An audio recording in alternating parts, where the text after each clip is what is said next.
As Bitcoin matures into a global store of value and a medium of exchange, a new challenge is emerging, one that could reshape the future of digital ownership. Institutions that once dismissed Bitcoins are now clamoring to be gatekeepers of your access to it. But the question is, do they want to help you or do they want to take control? From its inception, Bitcoin was designed as a decentralized alternative to traditional finance. It empowered individuals to become their own banks through a simple but profound concept, self custody. When you hold your private keys, you are the sole authority over your funds. But as Bitcoin becomes more mainstream, many users are being drawn into services that undermine this core principle. The promise of convenience, security, and professional management is alluring, but it often comes at cost of autonomy. Financial giants are now entering the crypto space with vigor. Fidelity, for example, recently launched a crypto retirement IRA marketed as having no fees. A closer look reveals a 1% fee on every buy and sell 2% uh, and sell 2% total roundups. This hidden cost is just one example of how institutions obscure their profit mechanism while claiming to offer transparent investor friendly services. And that's the play. Offer comfort, hide control. From custodial wallet to crypto ETFs and managed retirement accounts, the goal is simple: get users to hand over their Bitcoin and rely on institutions to manage it. These products may seem harmless, even helpful, but they introduce all the problems that Bitcoin set out to eliminate: trust dependency, counterparty risk, and centralized control. Choose your next prison wisely. May sound dramatic, but it captures the reality well. When you place your Bitcoin into a custodial account, you are entering a wallet garden, one that might be well maintained, but where the keys aren't yours. Your access is conditional. Your funds can be restricted, frozen, or lost due to institutional failure. Think of think of it like this: if you don't control your keys, you don't control your coins. They are essentially back in your traditional system, just with new logos and buzzwords. A key insight in this conversation is the generational approach to crypto custody. Younger users tend to favor self custody.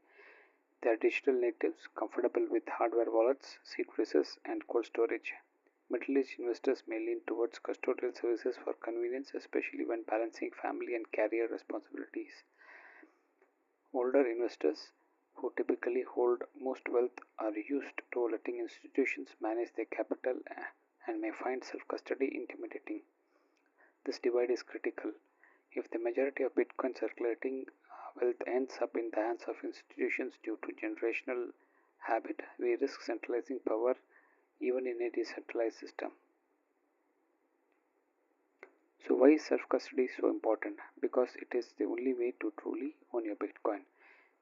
It's your hedge against systematic risk, institutional collapse, and third party mismanagement. With your own wallet and private keys, you become financial sovereign. You remove intermediaries from the equation. This might sound daunting, but it doesn't have to be.